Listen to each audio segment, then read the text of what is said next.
मह्यम। कौन कौन भागवतामृत का रसपान करके भगवान की प्राप्ति किए हैं, तो जरा ध्यान देकर के समझिएगा। सनक सनंदन सनातन सनत कुमार ने बताया कि ये मानवाह पाप कृतस्तु सर्वदा, जो मानव पूरा जीवन पाप ही पाप किया हो, कभी पुण्य न किया हो, ऐसा महापापी भी सदा दुराचार रता बीमार गगाह और क्रोधाग्नि दग्धा कुटिलाश्च कामिनः अब नान सही हो अब लौन सानी, अब ना अब लौन सानी, अब नान सही हो अब लौन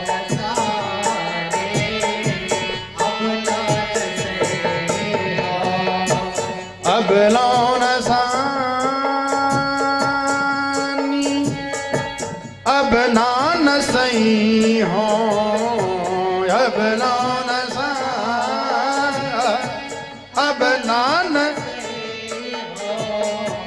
अब लौन सानी, अब नान सही हो अब लौन सानी, अब नान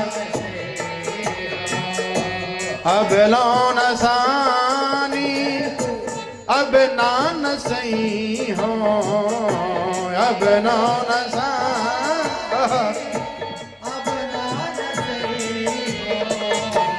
अब लौन सानी, अब नान सही हो अब लौन सानी।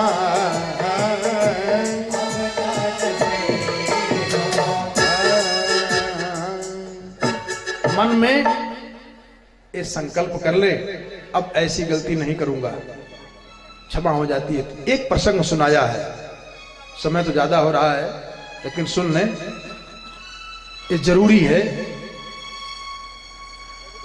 जब नारद बाबा ने पूछा कि महाराज कोई कैसा भी पापी हो उसका उद्धार हो जाता है, कहा हाँ नारद जी, पंचोग्र पापा छल छद्मकारिणः क्रूरा पिशाचा इव निर्दयाश्च। ये कोई कितना भी बड़ा पापी हो, वो 7 दिन भागवतामृत का रसपान कर दे तो उसका उद्धार हो जाता है। तो नारद जी ने कहा कि पिशाच हो वो भी, कहा हाँ भैया। तब एक कथा सुना दिए, कहा सुनो नारद बाबा, एक तुंगभद्रा नदी के किनारे एक गांव था। देखो नदी के किनारे रह करके और लाभ मिलता है, जैसे आप सब भाग्यशाली हैं। अब यह है कि आप उसका कितना लाभ ले पाते हैं ये आपके ऊपर निर्भर करता है, क्योंकि नदी के किनारे आप सब बसे हुए हैं। इसका लाभ अगर लेने जान जाए, देखो अपने घर में पूजा सुनने से, भजन करने से, मंत्र जपने से जितना जपोगे उतना फल मिलेगा, और गौशाला में 10 गुना बढ़ जाता है, नदी के किनारे 100 गुना बढ़ जाता है, किसी देवालय में, शिवालय में, बड़े तीर्थ में हजारों गुना फल बढ़ जाता है, ज्यादा लाभ मिलता है। तो तुंगभद्रा नदी के किनारे एक गांव था। उस गांव में ब्राह्मण, क्षत्रिय, वैश्य, शूद्र सब रहा करते थे, और उसी गांव में एक आत्मदेव नामक ब्राह्मण रहता था। और ब्राह्मण बड़ा विद्वान, बहुत तेजस्वी। उसकी पत्नी धुंधली सुंदर थी, लेकिन उसके अंदर कमी क्या थी?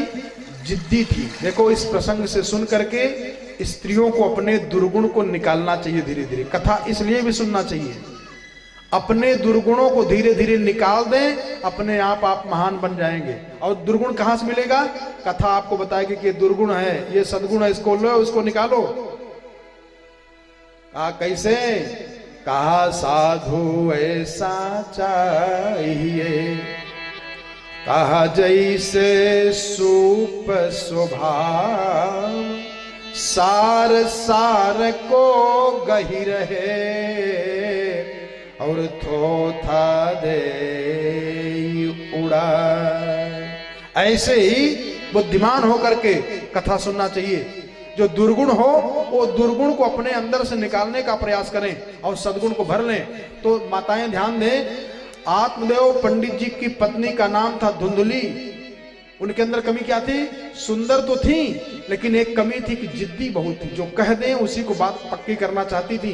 काफी दिन व्यतीत हो गया और कोई संतान जब नहीं हुआ तो एक दिन आत्मदेव ब्राह्मण मन में विचार बनाए कि अब मैं अपने जीवन को समाप्त कर दूं। गए नदी के किनारे, सरोवर दिखाई दिया और वहां देखा कि एक पीपल के वृक्ष के नीचे दंडी स्वामी बैठे थे। तो कभी भी धर्म नहीं छोड़ना चाहिए। मरने गए हैं, क्यों?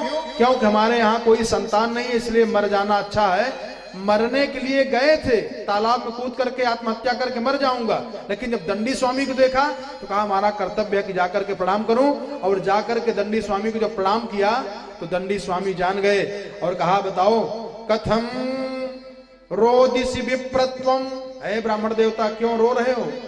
काते चिंता बलियसी, क्या चिंता आपको सता रही जो इतना रो रहे हो? तो ब्राह्मण ने बताया महाराज इतना दिन बीत गया लेकिन हमारे यहाँ कोई संतान नहीं है। तो देखो ललाट पे भी जो रेखाएं होती इसके द्वारा भी भविष्य जाना जा सकता है। हाथ में भी जो रेखाएं होती हैं उसके द्वारा भी भविष्य जाना जा सकता है। पैर की रेखाओं को देख करके किसी के जीवन को जाना जा सकता है। और प्यारे और ध्यान देना, केवल चेहरा देख लेने मात्र से किसी के भविष्य को जाना जा सकता है, क्योंकि फेस इज इंडेक्स, चेहरा विषय सूची होता है। आप चेहरा देख करके उसके जीवन को काफी हद तक जान जाएंगे। ये तो देखेंगे तब जानेंगे, कुंडली दिखाओगे तब आपके विषय में कोई ज्योतिषी जानेगा। लेकिन कथा ये तो आपको बिना देखे आपका भविष्य बता देगी कि आपका जीवन कैसा होगा। थोड़ा बता दूं आपको कथा से, कैसे ज्योतिष जाना जाता है कथा से। भगवान शंकर जी पार्वती जी को कथा सुना रहे थे और कहा हे पार्वती ऐसे लोग अभागे हैं, लक्षण बता दिए। कहा सुनहु उमा ते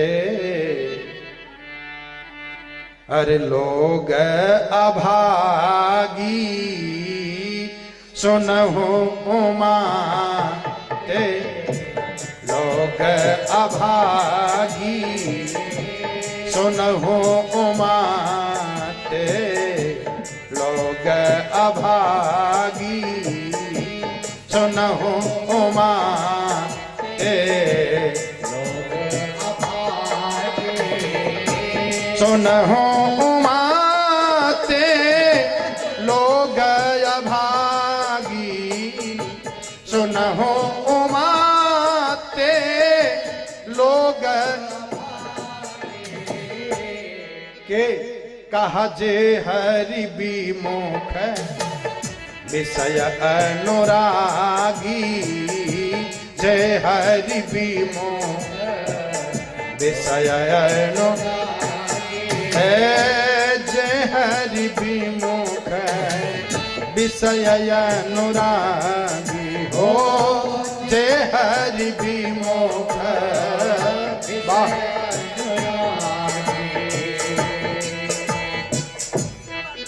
जो भगवान के कथा से हट जाए, मन न लगे, वो अभागा है। और भगवान में मन लग जाए तो भाग्यशाली है। तो कहा कि जो धुंधली हैं ये जिद्दी हैं। और आत्मदेव जी महाराज ने जब प्रणाम किया तो उन्होंने कहा कि देखो आपको 7 जन्म तक पुत्र का योग नहीं है, आप मेरी बात माने और हमसे मंत्र दीक्षा लेकर के साधु बन जाएं। आत्मदेव पंडित जी ने कहा महाराज अगर इतने बड़े आप जानकार हैं और इतने बड़े आप तपस्वी हैं तो हमको हमारी मनोकामना की पूर्ति क्यों नहीं कर देते? कहा क्या? कहा हमको पुत्र की प्राप्ति करा दीजिए। तो एक फल दिया, देखो समय ज्यादा हो गया है अब कैसे बताएं, जल्दी जल्दी बता रहा हूं। कहा कि एक फल दिया झोली में से निकाल करके। कौन सा फल है वो? ए भागवत जी की पिता गहराई है, वो फल आज भी है। अगर वो फल ले लो जो चाहे मनोकामना पूर्ण हो जाए। बाबा ने फल निकाल करके दिया और कहा अपनी पत्नी को खिला देना और उनसे कहना कि सत्यम शौचम दया दानम एक भक्तम तु भोजनम, व्रत करे और एक समय भोजन करे, स्नान करे, पवित्रता से रहें और वर्षा विधि स्त्रिया कार्यम तेन पुत्रोति निर्मलः, 1 वर्ष तक अगर आपकी पत्नी इस नियम का पालन करेगी तो बड़ा सुंदर पुत्र की प्राप्ति हो जाएगी। आत्मदेव पंडित जी बेचारे खुशी खुशी फल लेकर के गए और अपनी पत्नी के स्वभाव को नहीं जानते थे। देखो स्वभाव जानना जरूरी है, स्वभाव जान गए होते ना काम बन जाता। लेकिन आत्मदेव अपनी पत्नी धुंधली के पास गए और फल दिए, कहा इस फल को खा लो, और उसकी सोच उल्टी, जो पति कहेंगे ठीक उसका उल्टा करेगी वो। कहा फल लेकर के चले आए और फल लेकर के कुतर्क कर रही है, धुंधली खाई नहीं। तब तक उसकी बहन आई, उसकी बहन ने कहा कि दीदी बहुत चिंतित हो। कहा क्या बताऊं, हमारे पति इतने बड़े विद्वान होने के बाद भी फंस गए हैं एक साधु के चक्कर में। कहा क्या? कहा फल दिए, फल खा लो, गर्भवती हो जाओ। अब बताओ कि अगर मान लो पेट में बच्चा रह गया तो भोजन हमारा कम हो जाएगा, तो हम कमजोर हो जाऊंगी। और अगर मान लो लड़का उल्टा हो गया, पैदा ही नहीं हुआ, तब क्या दशा होगा। ऐसा कुतर्क करते हुए फल खाई नहीं। तो उसकी बहन ने कहा कि बहन हमको कई पुत्र प्राप्त हो गए हैं और मैं फिर गर्भवती हूं, हमको विश्वास है फिर पुत्र ही पैदा होगा। तो ऐसा करो कि तुम चोरी से अपने यहां से कुछ धन हमको दे देना और मैं चोरी से पुत्र आपको दे दूंगी। और दोनों ने ऐसा कर दिया और कहा उन महात्मा की परीक्षा लेने के लिए इस फल को गौ को खिला दो। और गाय को खिला दिया तो गाय के पेट में भी बालक पल रहा है। और वो धुंधली की बहन चोरी से अपने पुत्र को ला करके धुंधली को दे दिया और धुंधली ने चारों तरफ शो कर दिया कि हमको हमारे पुत्र पैदा हुआ है। और अपने नाम से उस बच्चे का नाम रख दिया धुंधकारी। उसका नाम धुंधली, अपने बेटे का नाम रख दिया धुंधकारी। और 3 महीना के बाद गाय के पेट से भी बालक जन्म लिया, बड़ा सुंदर। उसके कान बड़े बड़े, ये लक्षण है जिसके कान बड़े बड़े होते हैं वो समझना भाग्यशाली है। गोकर्ण नाम रखा गया क्योंकि कान के जैसे बड़े बड़े, गाय के जैसे बड़े बड़े कान थे गोकर्ण के, इसलिए उनका नाम रख दिया गया गोकर्ण। और धुंधकारी जो कपट से पैदा हुआ है, छल से पैदा हुआ है। कुछ दिन के बाद दोनों का संस्कार अलग अलग अपने आप हो गया। गोकर्णो पंडितो ज्ञानी। आहा, देखो धुंधली ने अपने पति को धोखा दिया, धर्म को धोखा दिया, समाज को धोखा दिया। परिणाम क्या हुआ? जब दोनों बड़े हुए, गाय के पेट से बालक जन्म लेने वाला और जो कपट से अपनी बहन के यहां से छल से लाई थी, जब वो बड़े हुए, अंतर क्या हुआ? कहा गोकर्णो पंडितो ज्ञानी और धुंधकारी महाखल। धुंधकारी बहुत दुष्ट पैदा हुआ। स्नान न करे, बाएं हाथ से भोजन करे, जो कमजोर मिले, गरीब मिले, उनको सताता था, प्रताड़ित करता था। और काफी दिन जब व्यतीत हुआ तो एक दिन अपने पिता को प्रताड़ित किया धुंधकारी। कहां पैसा छिपा के रखे हो, इसीलिए सो धन धन्य प्रथम गति जाकी। इसलिए यज्ञ करना चाहिए, कथा करना चाहिए, उसमें धन खर्च कर देना चाहिए। तो परिणाम क्या होता है? धन पवित्र हो जाता है। जब धन पवित्र हो जाएगा तो आपका परिवार, बच्चे, बहू सब ठीक ठाक हो जाएंगे। वो जो दूषित है धन में, जो दोष छिपा हुआ है, वो निकल जाएगा। धर्म पवित्र कर देगा उसको। तो धुंधकारी इतना दुष्ट निकला कि उनके पिताजी परेशान हो गए। तो गोकर्ण जी ने आकर के समझा दिया, पिताजी देहे स्थमान सरुधिरे अभिमतिम त्यजत्वम और जाया सुता दिशु सदा ममताम विमुंच। पिताजी इस शरीर की अहमता ममता को छोड़ दो और भगवान का भजन करो। सेवस्य साधु पुरुषान जहि काम तृष्णा। ऐसे साधुओं की सेवा करो जो काम तृष्णा से पार कर गए हैं। और क्या करो? 2 क्रिया करो पिताजी। क्या क्या? कहा सेवा, अपने से बड़ों की सेवा, और कथा रसम हो नितराम पिबत्वम। पिताजी महापुरुषों की सेवा करो और भगवान की रसमयी कथा का रसपान करो, बस जीवन ठीक हो जाएगा। धर्मम भजस्व सततम इत्यज लोक धर्मान। पिताजी हमेशा धर्म पर चलो और वैराग्य बता दिया। पिताजी चले गए जंगल में और एक दिन अपनी माता को नालायक दुष्ट धुंधकारी सताने लगा। कहा बता, पिताजी के द्वारा कमा के धन जो रखा गया कहां छिपा के रखी है? माताजी ने कहा बेटा तूने तो सारा धन खर्च कर दिया, धन मेरे पास कहां है? कहा सही सही जो छिपा के रखी है निकाल करके दे दो, और नहीं तो जलती हुई आग की लकड़ी उठाया मारने के लिए अपनी माताजी को। रात में वो धुंधली कुआं में कूद करके मर गई। 5 वेश्याओं से दोस्ती किया था धुंधकारी। बहुत ध्यान देकर समझना, बड़ी गूढ़ बात है। कथा बहुत सुने हो लेकिन भागवत जी कथा भी ठीक से नहीं सुने हो। 5 वेश्याओं से धुंधकारी ने दोस्ती किया था। तो जब पिताजी भाग गए जंगल में, माताजी कुआं में कूद करके मर गई, तो 5 वेश्याओं को धुंधकारी कहा चलो हमारे घरे में रहो, कोई हमको रोकने टोकने वाला नहीं मिला। 5 वेश्याएं आ गई। तो 5 वेश्या क्या करती हैं? धन का शोषण, शरीर का शोषण। तो बार बार धुंधकारी से कहें और धन लाओ और धन लाओ। तो एक दिन गया और काफी धन चोरी करके लाया किसी बड़े आदमी के यहां से। तो वेश्याओं ने आपस में विचार किया कि सखी इसका चोरी का काम है, चोरी करता है, कभी न कभी ये पकड़ा जाएगा और जब मार पड़ेगी तो हमारा भी नाम बता देगा। चोरी से लाया हुआ धन इन लोगों को देता हूं तो हम सब भी फंस जाओगे, इससे बढ़िया चलो इसको हम लोग मार ही डालें तो क्या बुरा है।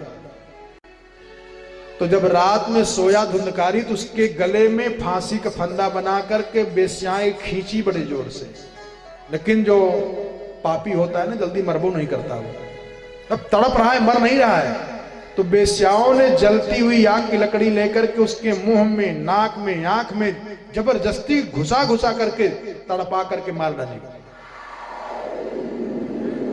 धुंधकारी जब मर गया तो उसकी लाश को गड्ढा बना करके उसी में वेश्याएं डाल दी, डाल करके ऊपर से मिट्टी डाल दी। इसलिए देखो यहां एक उपदेश दिया जा रहा है कि स्त्रीणाम नैव तु विश्वासम, पराई स्त्रियों के ऊपर कभी विश्वास नहीं करना चाहिए। अपने पत्नी का परित्याग करके किसी पराई स्त्री से अगर कोई पुरुष प्रेम करता है तो निश्चित जान लो कि इसकी इस लोक में भी दुर्गति होगी और वहां तो नरक में जाना ही पड़े, कोई बचाव नहीं पाएगा। यहां बता रहे हैं कहा विश्वासो यह स्थितो मूढ़ सदुःखैहि परिभूयते। किसी भी प्रकार से स्त्रीणाम नैव तो विश्वास, पराई स्त्रियों के ऊपर कभी विश्वास नहीं करना चाहिए। और कहा जो नहीं मानते हैं तो कहा कि विश्वासे यह स्थितो मूढ़, अपनी पत्नी को छोड़ करके पराई स्त्री से कोई प्रेम करता है तो कहा वो महामूर्ख है। और वो स्त्री भी जान जाती है कि महामूर्ख है ये। तो कहा सदुःखैहि परिभूयते, निश्चित रूप से वो दुख भोगता है। कहा हृदयम क्षुरधाराभम, ऊपर से तो बोलोगी बहुत बढ़िया, सुधामयम वचो यासाम, इतना प्रेम से बोलेंगे कि लगे कि बाप रे कितना अच्छा बोलती हैं ये। लेकिन कहा कामिनाम रसवर्धनम, लेकिन हृदयम क्षुरधाराभम प्रियः को नाम योषिताम। इसलिए बुद्धिमान को चाहिए कि किसी पराई स्त्री से न फंसे। और क्या हुआ कि ये धुंधकारी जो मारा गया उसको मार कर किसकी लाश को जमीन में गाड़ दी, जिसकी अकाल मृत्यु होती है। ध्यान देना, कई लोग कहते हैं प्रेत भूत क्या होते हैं, हम भी कहते हैं कि भूत प्रेत क्या होते हैं, लेकिन होबऊ करते हैं, उसका कई प्रमाण मिलता है। जैसे जिसकी मृत्यु अकाल समय में होती है, अकाल मृत्यु हो जाती है, कुआं में कूद करके मर गया, एक्सीडेंट में मर गया, बिजली के करंट से मर गया, पानी में डूब करके मर गया, ऐसी अवस्था से सर्प डसने से मर जाए, अकाल मृत्यु बिना समय की जिसकी मृत्यु हो जाती है तो वो प्रेत योनि में चला जाता है, आत्महत्या का पाप लगता है। और प्यारे ध्यान देना, वो प्रेत योनि में चला जाता है, ऐसा प्रमाण है शास्त्र में। अच्छा, तो गांव में देखिए, गांव में जब कोई मर जाता है तो पंडित जी जब पिंडदान कराते हैं तो पहली बार में कहते फला प्रेतस्य, अभी मरा और अपनी आयुष मरा तब क्यों कह देते कि प्रेत योनि में चला गया। इसलिए चला जाता है। ये कारण इसलिए भागवत जी कथा जरूरी होती है, क्योंकि अगर आपकी आत्मा संतुष्ट नहीं हुई, कामना युक्त रह गई, तो प्रेत योनि में चले गए आप, मरने का मन तो बना नहीं। भगवान की कृपा से भी जब मृत्यु आई तब पर भी हमारे मन में तो हुआ नहीं कि अभी हम मर जाऊं। तो समझिए कि एक प्रकार से मीरा मेरे चाहे पर मृत्यु हुई है, अकाल मृत्यु तो ये भी हो गई। भागवत जी कथा जरूरी होती है। क्या होगा, आप अपने आप मृत्यु को देखेंगे, मृत्यु को जान जाएंगे। तो कहा कि गोकर्ण जी को पता चला कि हमारी माता जी भी नहीं रही, पिताजी भी नहीं रहे, मेरा भाई गोकर्ण भी नहीं, धुंधकारी भी नहीं रहा। तो ये चले गए गया में, और गया में जाकर के श्राद्ध किए। ये नियम है, अगर परिवार की किसी की मृत्यु हो जाए तो गया में जाकर के श्राद्ध करना चाहिए। साधारण प्रेत हुआ है, क्यों? क्योंकि अकाल मृत्यु नहीं हुई है, और जब अकाल मृत्यु हो जाए तो विशेष क्रिया कराई जाती है, नारायण बलि हो, फिर श्राद्ध हो, कई कई क्रियाएं होती हैं। और भागवत जी की कथा के पहले नांदी मुख श्राद्ध होता है। प्रिंसिपल साहब से पूछिए, हम तो नहीं सुन पाए, लेकिन हमारे साथ जाने वाले हम ज्यादा करके जहां जहां जाते हैं नांदी मुख श्राद्ध कराते हैं। भागवत जी में है कि कथा के पहले नांदी मुख श्राद्ध करा दें। जानते हो, नांदी मुख श्राद्ध करने से पितर लोग प्रसन्न हो जाते हैं कि आज मेरे परिवार में, मेरे कुल में, मेरे खानदान में ऐसा लायक पुत्र पैदा हुआ है जो आज हम सबका भी याद किया है। जैसे आज जब ये अपने पिता, परपिता, पितामह, प्रपितामह, माता जी को, माता जी की माता जी को, माता जी की माता जी को, इन पीढ़ियों को जब दान किए होंगे, पिंड दान किए होंगे, और ये कथा का आयोजन जब वो लोग सुने होंगे, आज मेरा खून, मेरा पुत्र इतना बड़ा यज्ञ का आयोजन कर रहा है, तो कहते हैं ना कि कुलम पवित्रम, वो कुल पवित्र हो जाता है। कुलम पवित्रम और जननी कृतार्था, वो मां धन्य हो जाती है कि मेरे कोख से, मेरे गर्भ से आज ऐसा धार्मिक पुत्र पैदा हुआ है। अरे कुलम पवित्रम जननी कृतार्था और वसुंधरा शाश्वती च धन्या, वो धरती धन्य हो जाती है कि आज मेरे ऊपर ऐसा कोई भाग्यशाली पुण्यात्मा धर्मात्मा आया हुआ है। और नृत्यंती गायंती पितरंच स्वर्गे, पितर लोग स्वर्ग में मस्ती के साथ नाचने गाने लगते। वाह, देख रहे हो, जैसे बेटा जब लायक हो जाता है तो माता पिता का हृदय भर जाता है। वाह भाई, बेटा का जब बखान होता है तो माता पिता प्रसन्नता में एकदम मस्त हो जाते हैं। बहुत अपार खुशी होती है माता पिता को जब पुत्र लायक हो जाता है। ऐसे हरे नृत्यंती गायंती वो पितरंच स्वर्गे जे जन्म कूलम श्री रामदास है। आज इतना बड़ा यज्ञ कर रहा है। तो ऐसे ही श्री गोकर्ण जी महाराज गया में जाकर के अपने माता जी के नाम से, पिताजी के नाम से, अपने भाई धुंधकारी के नाम से पिंडदान किया। और पिंडदान करके जब अपने घर पे आए तो इनका जो भाई प्रेत था उसका उद्धार हुआ नहीं था। कई प्रकार का रूप बनाया, और कभी हाथी बन जाए, कभी गैंडा बन जाए, कभी आग उगलने लगे। तो ध्यान देना, जो गायत्री मंत्र जपता है या कोई मंत्र का जप करता रहता है, संध्या करता है, वंदन करता है, सूर्यार्घ देता है, तो प्रेत उसको छूता नहीं है, दूर खड़ा रहेगा, छू नहीं पाएगा डर के मारा। ऐसे जब गोकर्ण जी महाराज के पास आया प्रेत, कौन? उनके भाई धुंधकारी, जो बड़ा भारी प्रेत हो गया था, वो आया और बड़ा कई प्रकार का रूप बना रहा था। भयानक रूप बनाए, घबरा जाए। हमने एक लेख पढ़ा था, ये सही है गलत है भगवान जाने। गीता प्रेस के संस्थापक सेठ जय दयाल गोयंदका बंबई के हिंगिंग गार्डन में घूम रहे थे सवेरे सवेरे, और एक प्रेत आया, उनसे कहा कि महाराज आप बहुत बड़े आदमी हैं, सेठ हैं, हमारा एक्सीडेंट में मृत्यु हो गई है, हमारे घर वाले श्राद्ध नहीं किए, मैं प्रेत बनकर के भटक रहा हूं, आप हमारा कल्याण करा देते। कहा क्या करूं? कहा मेरा श्राद्ध करा दें किसी योग्य विद्वान ब्राह्मण से। तो कहा कि मैं करा तो दूंगा, लेकिन आपका उद्धार हुआ कैसे मैं जानूंगा? कहा इतने समय कल फिर मैं मिल जाऊं तो जान लेना कि उद्धार नहीं हुआ, नहीं तो उद्धार हो जाएगा, फिर मिलूंगा नहीं। तो सेठ जी ने कराया, उसका उद्धार हुआ। और देखो, घर में कभी कभी ऐसा प्रेत सवार होता है कि अपने आप ही कैरोसिन ऊपर डाले, अपने हाथ ही माचिस की तीली लगा के जल के मर गए। ये क्या है? प्रेती बाधा तो है, तभी तो ऊपर ऐसे आदमी जल रहा है। गाड़ी आ रही है और उनको समझ में आ रहा कि हमारी गाड़ी पास हो जाए तभी तो एक्सीडेंट हो रहा है। ये प्रेत है सवार हो गया। जजमेंट जो लेना देना है प्रेत ने बिगाड़ दिया। आपको लग रहा है कि हमारी गाड़ी पास हो जाएगी, उसको लग रहा है कि हमारी गाड़ी निकल जाएगी, उसी में एक्सीडेंट हो गया। सो रहे हैं लेकिन ट्रक में घुस गए। जब विपरीत अवस्था बना करके आया खड़ा हुआ तो गंगा जल जो लिए थे गोकर्ण जी महाराज उसके ऊपर छींटा मार दिए। कहा कस्त्वम उग्रतरो रात्रौ, आप कौन हो इतना नाना प्रकार का रूप बना रहे हो। तब रो करके प्रेत कह रहा है देखो इसलिए गलती करने वाला जानता नहीं है, अंतिम में समझ में आता कि परिणाम क्या होगा। इसीलिए जोश में होश मत गंवाओ, हमेशा होश बना के रखो। जैसे इसने गलती किया, माता पिता को प्रताड़ित किया, परिणाम क्या हुआ।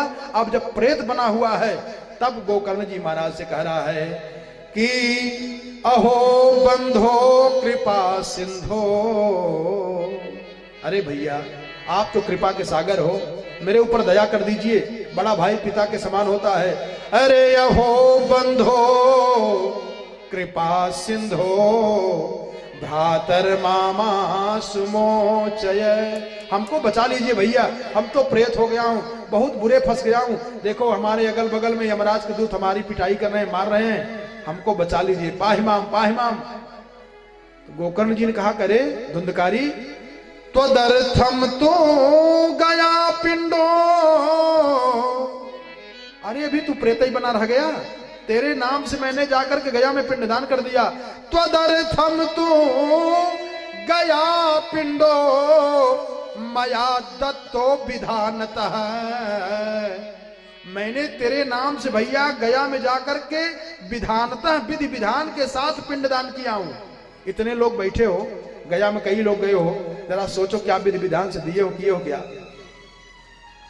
इसलिए प्यारे ये जरूरी होता। तो क्या हुआ, कहा कि तेरे नाम से मैंने गया में जाकर के विधि विधान के साथ मैंने पिंडदान किया, लेकिन तेरा उद्धार नहीं हुआ भैया।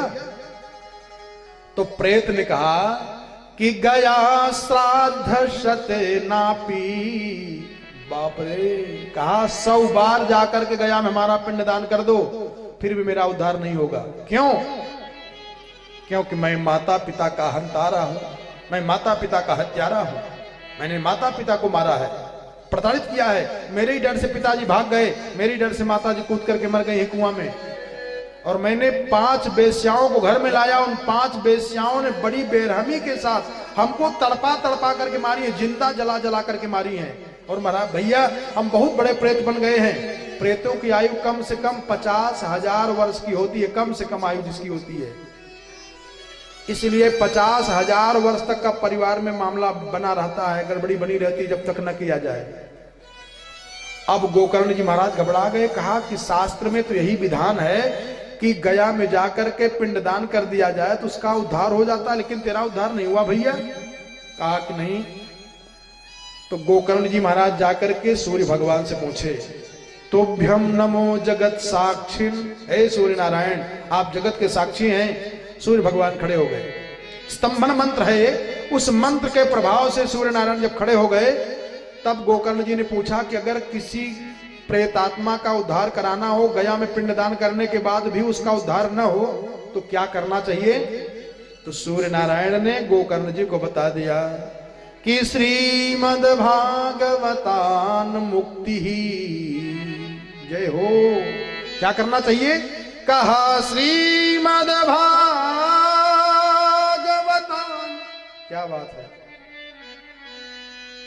सप्ताहम वाचनम करो, 7 दिन की कथा करो अपने भाई के निमित्त। और नारद जी को सनक सनंदन सुना रहे हैं कि आप तो जो जीने वाले हैं उनके लिए पूछ रहे हो, ये भागवत जी कथा जो मर गए हैं, जिनकी आत्मा भटक गई है, उनके निमित्त कथा करा दिया जाए तो उनका जब उद्धार करा सकती है तो जीते जी वालों को उद्धार नहीं करा देगी, ये पक्का है करा देंगे।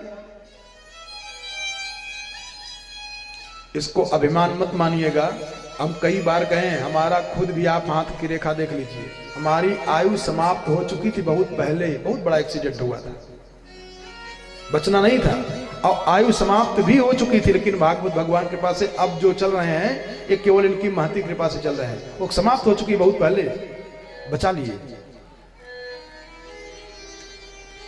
तो कहा कि आप सप्ताह की कथा करा दे अपने भाई धुंधकारी के निमित्त, उसका उद्धार हो जाएगा। तो 7 गांठ का बांस गाड़ा जाता है ईशान कोण में, इसलिए शास्त्रीय विधि से सुनना चाहिए। आप जाकर देखिएगा मंडप में बृहस्पति साहब के ईशान कोण में, पूरब और उत्तर के कोने में आप देखेंगे तो 7 गांठ का बांस गाड़ा गया होगा। इसका एक कारण यह है कि इस परिवार के, इस खानदान के कोई भी आत्मा भटक गई हो तो उस पोल में आकर के बैठ जाए और उस पोल में बैठ करके कथा सुन करके अपना वो उद्धार करा ले, इसलिए। और दूसरा इसका और भी कारण है, फट जाता है गांठ। लेकिन प्रथम दृष्टया बात समझें, उस परिवार की भटकी हुई कोई भी आत्मा, उस खानदान की भटकी हुई कोई भी आत्मा हो, उस बांस के पोल में आकर के बैठ जाए और बैठ करके कथा सुने, उसका उद्धार हो जाए। तो कहा कि 7 गांठ का बांस गाड़ा गया, उसी में जो धुंधकारी था प्रेत, उसी में आकर के बैठ गया। जब पहले दिन कथा हुई तो चट करके आवाज आई, पहली गांठ फट गई। ऐसे संध्या के समय जो भी है, थोड़ा देर हो रहा है, इसी समय कथा का विश्राम हो रहा था, गांठ फटी। दूसरे दिन दूसरी, तीसरे दिन तीसरी, चौथे दिन चौथी, ऐसे 7वें दिन 7 गांठ चट चट चट चट चट करके हमारे धाम से फट गई। और उसी बांस के पोल में से एक दिव्य रूप धरो जातस, आहा, वो प्रेत कैसा हो गया, केवल 7 दिन में दिव्य रूप धरो जातस। अरे तुलसी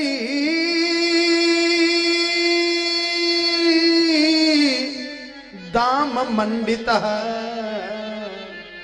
तुलसी की माला पहने हुए, पीतांबर पहने हुए, उसी बांस के पोल में से प्रेत निकला। और पीतवासा घन श्यामो और मुकुटी कुंडलान्वित, कान में कुंडल पहना हुआ, देवता के समान निकला हुआ है। क्यों? क्योंकि 7 दिन कथा सुना है ना।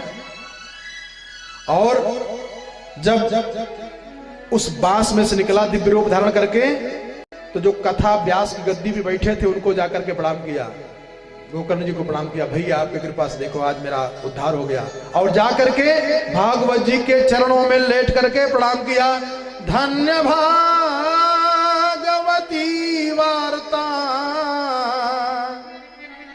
अरे धन्य भागवती वार्ता, ये प्रेत पीड़ा विनाशिनी, और सप्ताहो तथा धन्य कृष्ण लोक फल प्रदम। प्रणाम कर रहा था भागवत जी के चरणों में लेट करके साष्टांग, तब तक देखा कि स्वर्ग से विमान चला आया। एक विमान आया और भगवान के दूत आए हैं। भगवान के दूतों ने उस प्रेत धुंधकारी से कहा, भैया इसी विमान में बैठिए, आपको हम ले चलेंगे स्वर्ग में। तो गोकर्ण जी ने कहा, भाई आप लोग भी पक्षपात करते हो क्या? कहा, मृत्युलोक में तो पक्षपात हो ही करता है, अब तो साधुओं महात्मा के यहां पक्षपात होने लगा। और आप लोगों के यहां हम सोचे देवता लोग हैं, वहां पक्षपात नहीं होता। कहा, क्या पक्षपात हुआ है? कहा, इतने लोगों ने कथा सुना और किसी के लिए विमान नहीं लाए, और इस प्रेत के लिए आप विमान लाए हो जो बांस में से निकला हुआ है, प्रेत था ये। आपने इतना गलती क्यों कर दिया, पक्षपात क्यों कर दिए हो? तो कहा, महाराज हम सब पक्षपात नहीं करते हैं। कहा कि बताइए, तो अत्रैव बहवः सन्ति श्रोतारो मम निर्मलाः, इतने श्रोताओं ने कथा सुनी और विमान आप एक के लिए लाए हो? कहा, महाराज सब कथा नहीं सुने हैं। हरे श्रवणस्य विभेदेन, सुनने में भेद हुआ है, क्या बात है। हरे श्रवणस्य विभेदेन, कथा सब नहीं सुने महाराज, भेद हुआ है, इसलिए फल भेदोत्र संस्थित है। अब कथा सुनने में भेद, उसके फल में भेद। विद्यालय में समस्त बच्चों को बराबर पढ़ाया जाता है, लेकिन कोई बच्चा विद्यालय टॉप आता है, कोई जिला टॉप आता है, कोई प्रदेश टॉप आता है, और कोई फेल हो जाता है उसी में साथ ही पढ़ाया हुआ। क्यों? कारण क्या है उसका? कहा, श्रवणस्य विभेदेन तो फल भेदोत्र संस्थित है। सुनने में भेद, उसके फल में भेद। कहा महाराज, कहा महाराज श्रवणम तो कृतम सर्वैर न तथा मननम कृतम। सबने कथा नहीं सुना ठीक से। अगर ठीक से सुनिए होते तो सबके लिए विमान आ जाता। मेरा दावा है स्वर्ग में बहुत विमान है, जितना चाहे उतना विमान आएगा, लेकिन नियम से कथा सुने तो। और बताए, ध्यान देना, जरा सुन लो।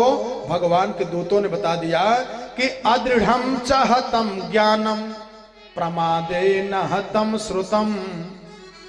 ज्ञान आपका अगर मजबूत नहीं है तो ज्ञान किसी काम का नहीं है। विश्वासी होना चाहिए, विश्वास होना चाहिए उस पर। और कहा कि प्रमादे न हतम श्रुतम, प्रमाद में कथा सुने उसका फल नहीं मिलता है। अरे भैया चलो, प्रिंसिपल साहब कहें नहीं जाएंगे तो कहेंगे कहो हमारे यहाँ आए नहीं, इसलिए चलो बैठे रहना है, जो सुनाएंगे महाराज हमको तो सब मालूम ही है, चलो बैठा रहे। ऐसा प्रमाद आ गया। अथवा आपने कथा कैसे सुनना चाहिए जानते हो?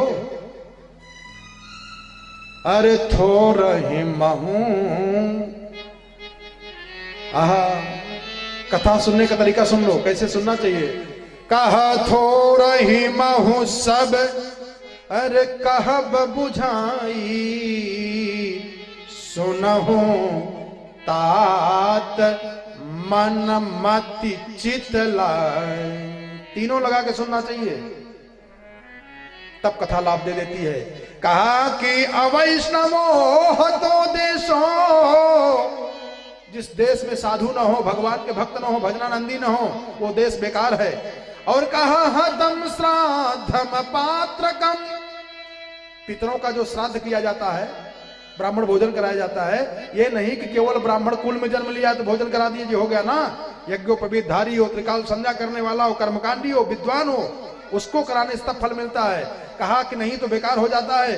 कहा हतम श्रोत्रिय दानम अनाचारम हतम कुलम।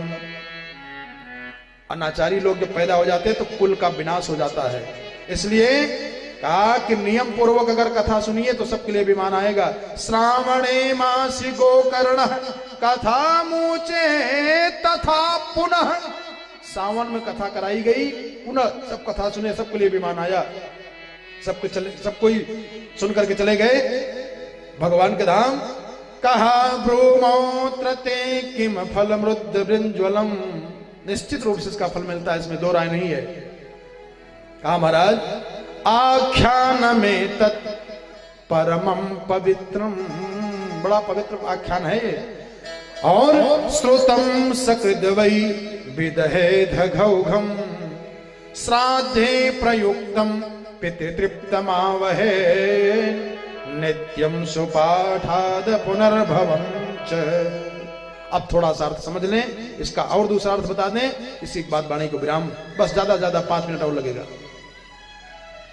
तुंगभद्रा नदी के किनारे, तुंगभद्रा की नदी कौन है?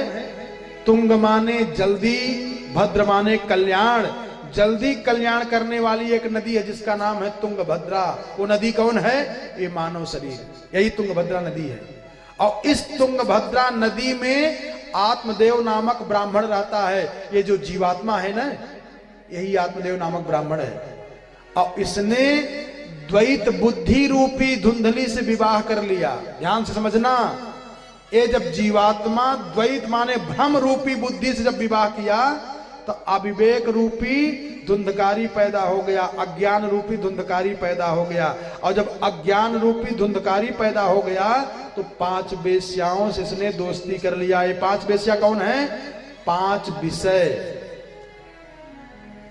घ्राण, स्पर्श, रस, रूप, यही 5 वेश्या हैं।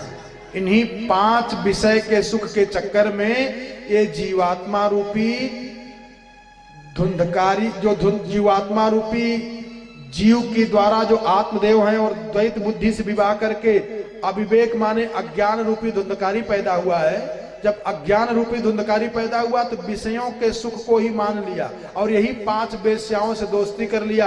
अपने माता को, पिता को, पत्नी को भूल गया और इन 5 विषयों में फंस गया।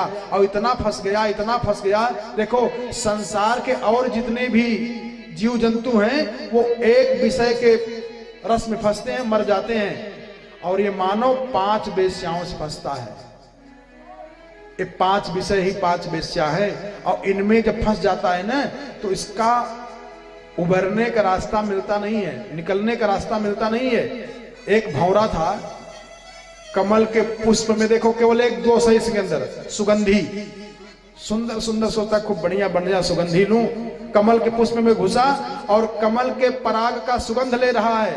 सुबह से लेकर के शाम हो गई और कमल का पुष्प जब सूर्यास्त हो गए, कमल का पुष्प बंद हो गया। भंवरा उसी में फंस गया और भंवरा चाहे तो उस कमल के पुष्प को काट करके बाहर निकल जाए, लेकिन सोच रहा है कि फिर कल सवेरा होगा, फिर कमल खिलेगा और इसके पराग का रस लेता रहूंगा। और तब तक कोई हाथी आया, पकड़ करके मसल दिया कमल के फूल को, उसी के अंदर भंवरा विजय सियाराम। ऐसे ही हम सब हैं। कितना सावन बीता, कितना भादो बीता, कितना मजा मौज किए, लेकिन मन भर नहीं रहा है। अब की बार और, अब की बार और ऐसे मतवाला काल रूपी हाथी आएगा, मसल देगा और हम सब उसी विषयों के सुख में मर जाएंगे, प्रेतयोली में चले जाएंगे। इसलिए इन पांचों वेश्याओं से, 5 विषय से बच करके और भगवान में मन लगा लेना, ये है आगे की कथा। कल आपको बताएंगे क्या पात्रता है, कैसे भागवत जी कथा सुनी जाती है। उसके बाद भागवत जी की मूल कथा कल हम लोग प्रवेश करेंगे।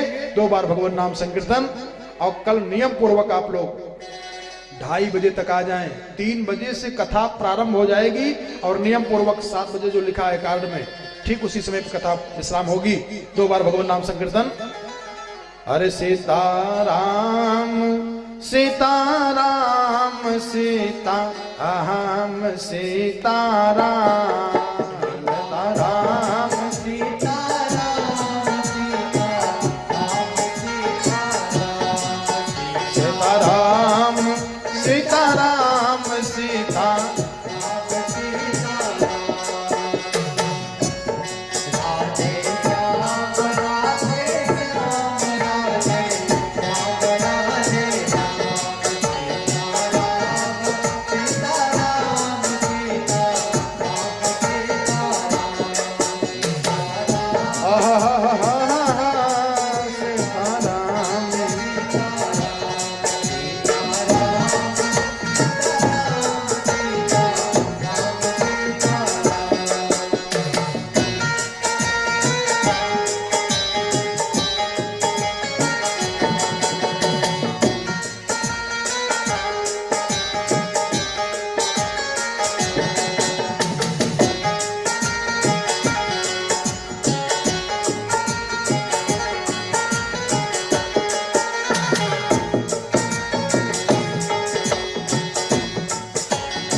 अब आप लोग अपने अपने स्थान पर खड़े हो जाएं।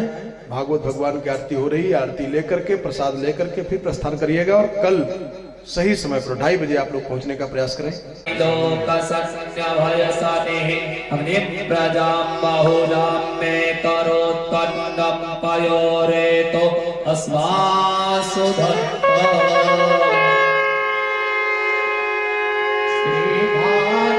भगवान की है आरती, पापियों को पाप से है तारी।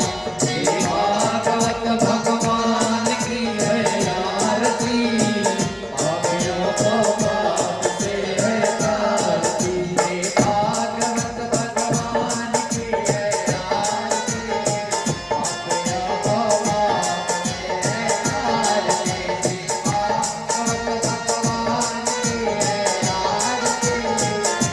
पापियों को पाप से है तारी। अमर ग्रंथ यह मुक्ति पंथ यह पंचम वेद निराला, नव ज्योति जगाने वाला यह अमर ग्रंथ यह मुक्ति पंथ यह पंचम वेद निराला, नव ज्योति जगाने वाला। हरि नाम यही, हरि नाम यही, हरि ध्यान यही, हरि जग के मंगल की आरती।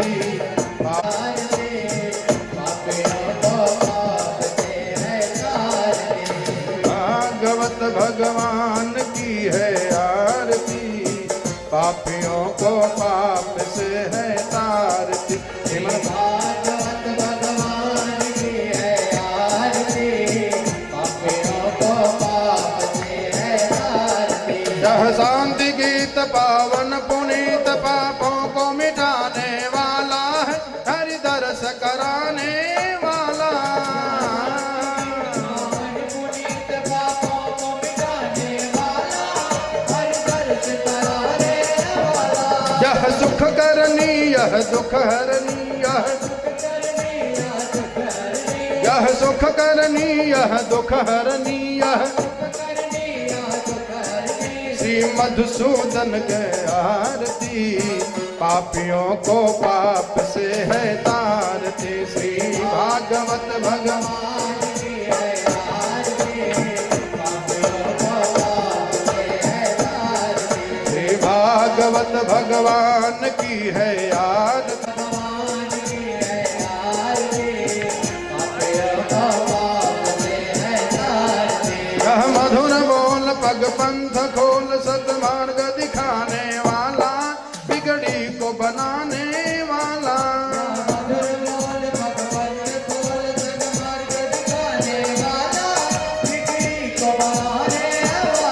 यह मधुर बोल पग पंथ खोल सन्मार्ग बताने वाला, बिगड़ी को बनाने वाला।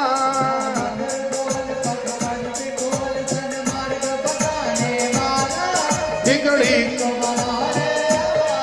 जय राम यही घन श्याम यही श्री राम यही, श्री राम यही घन श्याम यही श्री प्रभु की महिमा के आरती, पापियों को पाप से है तारती। श्री भागवत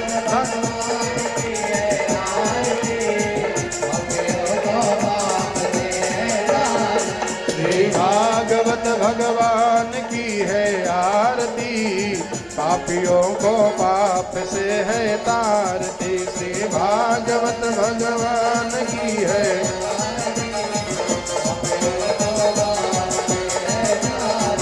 श्री भागवत भगवान की है आरती, पापियों को पाप से है तारती। श्री भागवत भगवान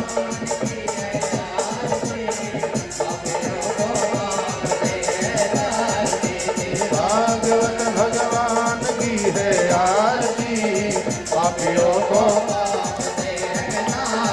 सीताराम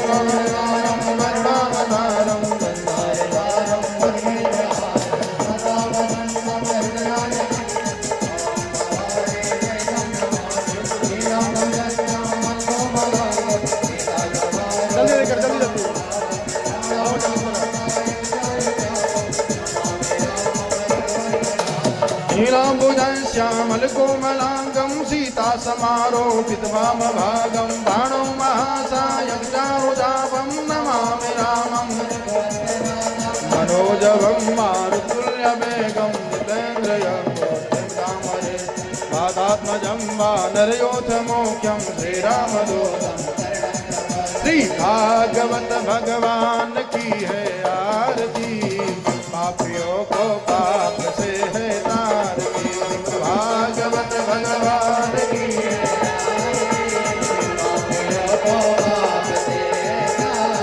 राधे कृष्णा राधे कृष्णा कृष्णा कृष्णा राधे राधे राधे कृष्णा राधे कृष्णा कृष्णा कृष्णा राधे राधे राधे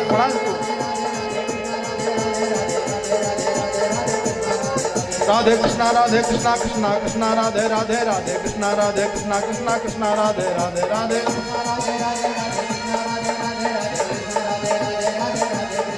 राधे कृष्णा राधे कृष्णा कृष्णा कृष्णा राधे राधे राधे कृष्णा राधे कृष्णा कृष्णा कृष्णा राधे राधे राधे कृष्णा राधे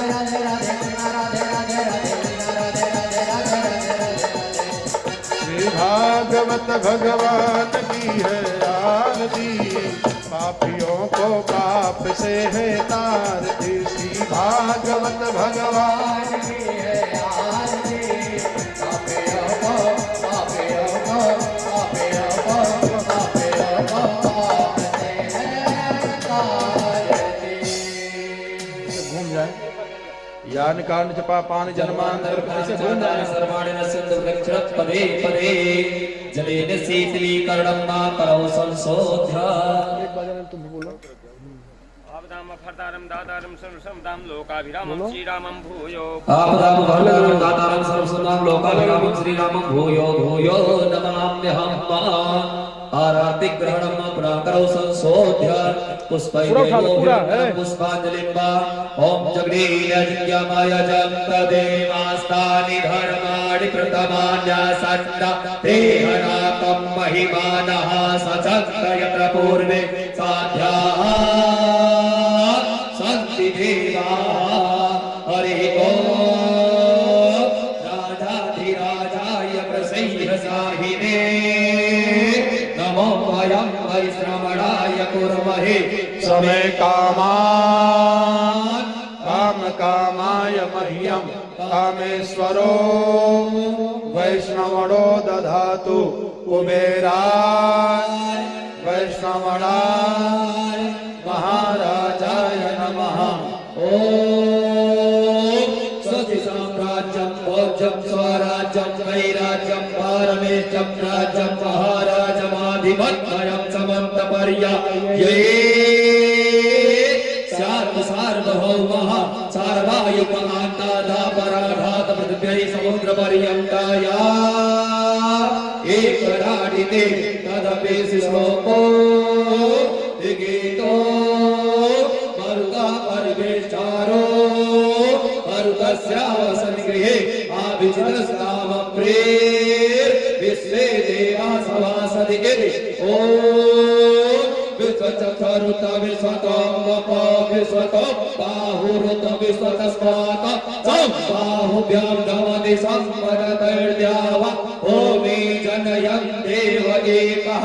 हरिः ओम एकदन्ताय विद्महे वक्रतुण्डाय धीमहि तन्नो दन्ते प्रचोदयात्। हरिः ओम कात्यायन्यै च विद्महे कन्याकुमारै च धीमहि तन्नो दुर्गा प्रचोदयात्। हरिः ओम महालक्ष्म्यै च विद्महे विष्णुपत्न्यै च धीमहि तन्नो लक्ष्मी प्रचोदयात्। हरिः ओम नारायणाय विद्महे वासुदेवाय धीमहि तन्नो विष्णु प्रचोदयात्। हरिः ओम तत्पुरुषाय विद्महे महादेवाय धीमहि तन्नो रुद्र प्रचोदयात्।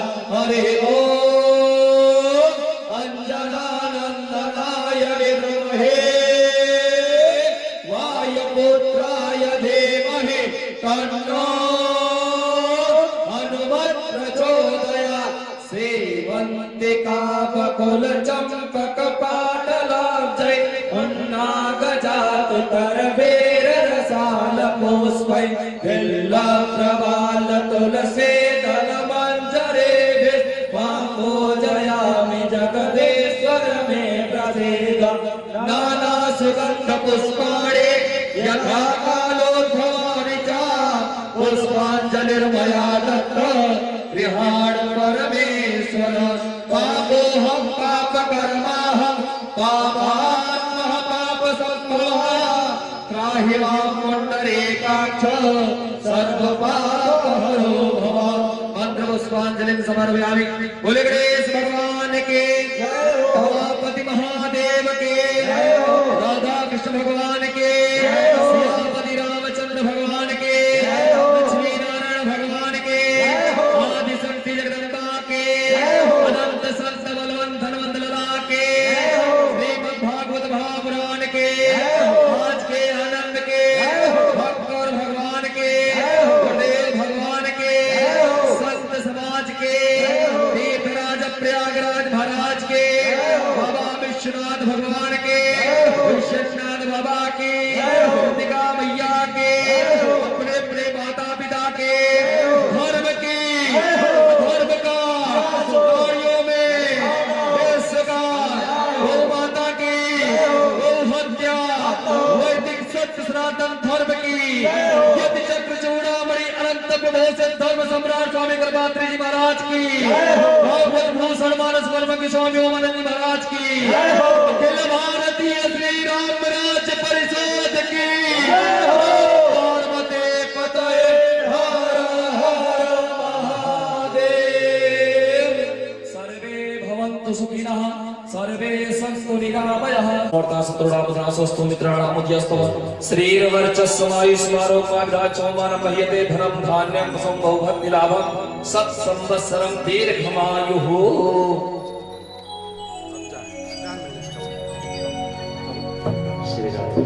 सभी लोग बैठ जाए, प्रसाद लेकर के तरी जाएंगे अपने घर को। जय श्री राधे। प्रसाद वितरण कराइए। मेरा आपकी कृपा से